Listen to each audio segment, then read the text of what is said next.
ಭಾರತದ ಪ್ರಮುಖ ಹುಲಿ ಸಂರಕ್ಷಿತ ಪ್ರದೇಶಗಳಲ್ಲಿ ಒಂದಾಗಿರುವ ಗುಂಡ್ಲುಪೇಟೆ ತಾಲೂಕಿನ ಬಂಡೀಪುರದಲ್ಲಿ ಈಗ ಭೀಮನದ್ದೇ ದರ್ಬಾರ್. ಒಂದು ಕಾಲದಲ್ಲಿ ಪ್ರವಾಸಿಗರ ಫೇವರೇಟ್ ಆಗಿದ್ದ ಪ್ರಿನ್ಸ್ನಂತೆ ಈಗ ಭೀಮ ಕೂಡ ಎಲ್ಲರ ನೆಚ್ಚಿನ ಹುಲಿರಾಯ.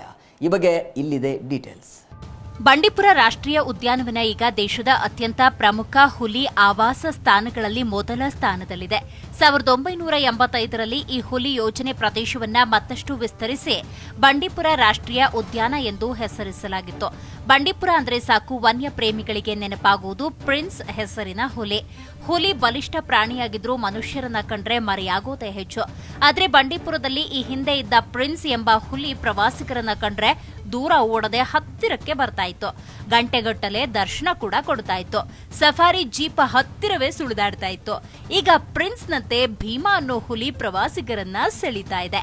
ಬಂಡೀಪುರದ ಸಫಾರಿಯ ಬೆಟ್ಟದ ಕಟ್ಟೆಯಿಂದ ಮಂಗಲಕೆರೆ ತನಕ ತನ್ನ ಸರಹದ್ದನ್ನ ಇಟ್ಟುಕೊಂಡಿರುವ ಭೀಮಾ ಪ್ರವಾಸಿಗರಿಗೆ ಆಗಾಗ್ಗೆ ದರ್ಶನ ಕೊಡ್ತಾ ಇದೆ.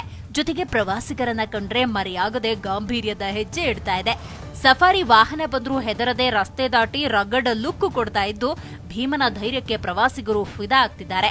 ಭೀಮಾ ಹುಲಿ ಬಳಿಕ ಈಗ ಭೀಮಾ ಪ್ರವಾಸಿಗರ ಫೇವರೇಟ್ ಆಗಿದೆ ಅಂತಾರೆ ಬಂಡೀಪುರ ಎಸಿಎಫ್ ನವೀನ್ ಕುಮಾರ್. ಬಂಡೀಪುರ, ನಾಗರಹೊಳೆ, ಬಿಯಾಟಿ, ಮಧುಮಲೆ, ಸತ್ಯಮಂಗಲ, ವಯನಾಡ್ ಹುಲಿ ಯೋಜನೆ ಪ್ರದೇಶ ಹೆಚ್ಚು. ಈ ಪ್ರದೇಶದಲ್ಲಿ 724 ವಯಸ್ಕ ಹುಲಿಗಳಿವೆ ಎಂದು 2018ರಲ್ಲಿ ಹುಲಿ ಗಣತಿಯಲ್ಲಿ ಅಂದಾಜಿಸಲಾಗಿದೆ. ಈಗ ಈ ಸಂಖ್ಯೆ ಇನ್ನಷ್ಟು ಹೆಚ್ಚಾಗಿದೆ ಎಂದು ನಿರೀಕ್ಷಿಸಲಾಗಿದೆ. ದೇಶದ ಬೇರೆ ಯಾವುದೇ ಹುಲಿ ಆವಾಸ ಸ್ಥಾನಗಳಲ್ಲಿ ಇಷ್ಟೊಂದು ಹುಲಿಗಳಿಲ್ಲ.